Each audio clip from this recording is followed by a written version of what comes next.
let's talk about your old pal Ric Flair. We're going to see a tour, in fact, of Ric Flair's home because Vince Russo and David Flair are there to tear it up in Charlotte, and they're jumping around in Flair's bedroom. They're going in Flair's closet, getting his robes.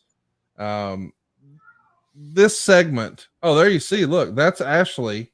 That's Charlotte Flair on WCW Nitro.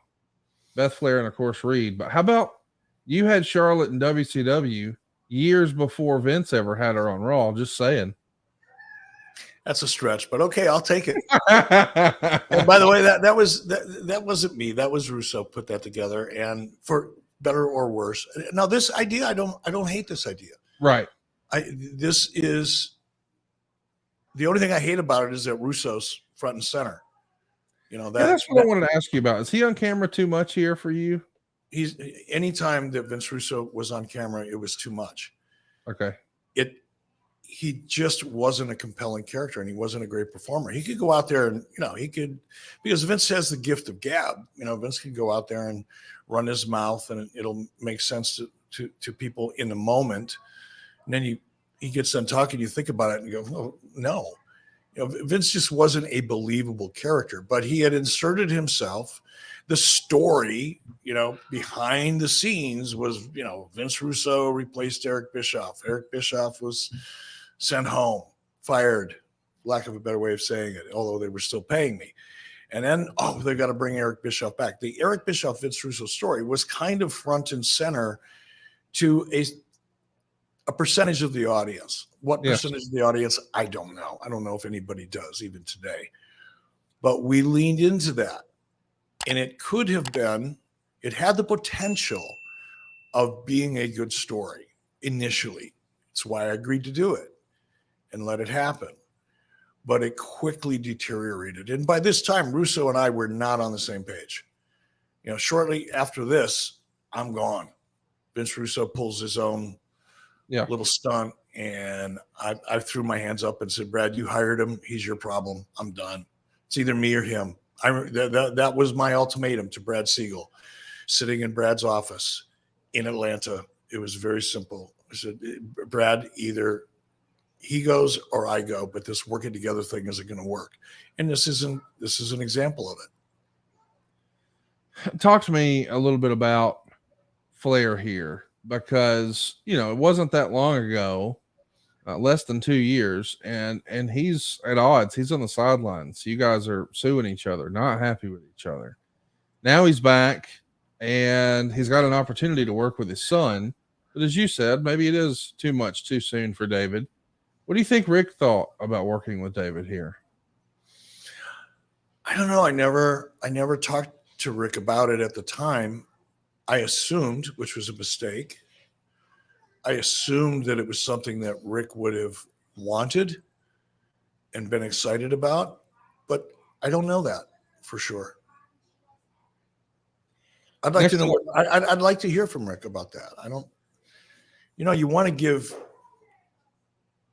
your family, your kids, an opportunity if you can. I think every parent would agree with that. Almost every parent would agree with that. I don't think Rick was any different at the time. I think Rick truly wanted to see if he could help his son break into the business and grow. But I don't know that for sure. Well, what we know for sure is Kevin Nash is going to wrestle Mike Awesome in a not so great match. Nash is going to accidentally drop Awesome on his head. It's a pretty rough looking spot with the power bomb. And then Awesome takes a bump off the apron onto a heavily gimmicked table setting. This is all according to the Observer.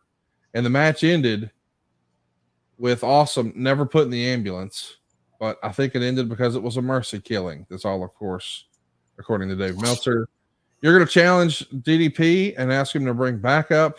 Sid's going to come in, make the save, but of course, Sid turns on DDP, and Meltzer would say they've got to bring Paige's mom on next week so she can turn on him.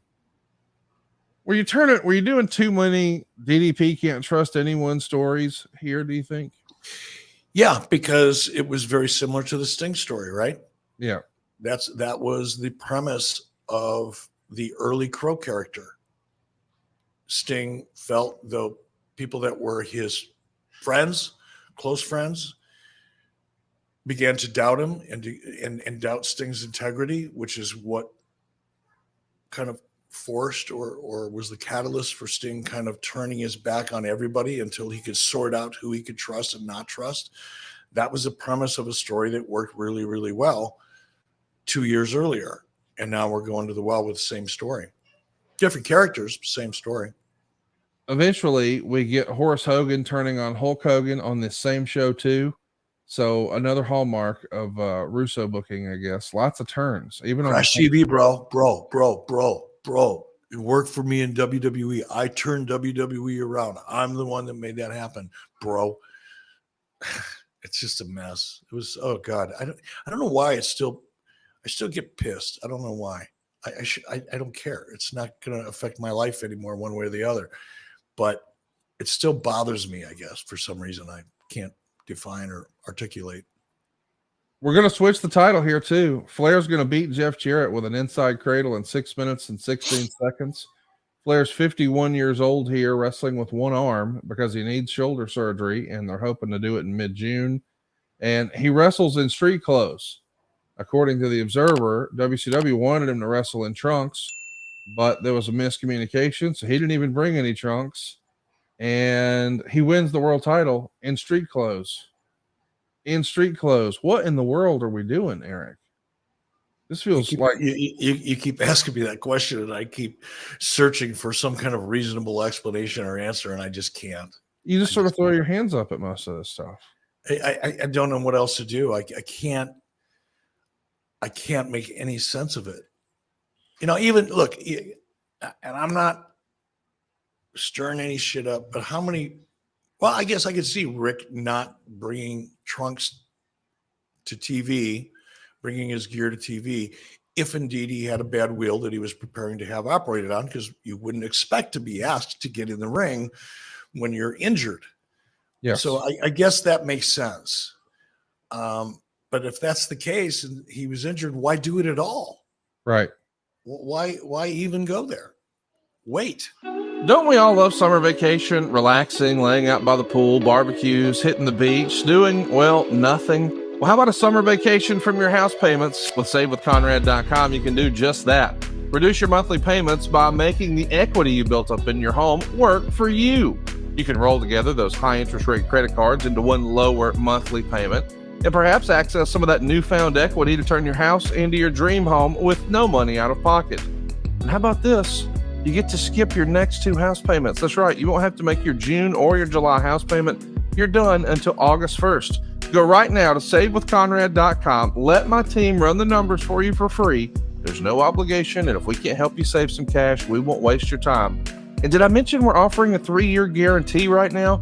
That's right. That means if at any point interest rates improve over the next 3 years, you get a free refi. That's right. No new lender fees from us. So you get to save money now without wasting money later when the rates improve on a whole second set of closing costs.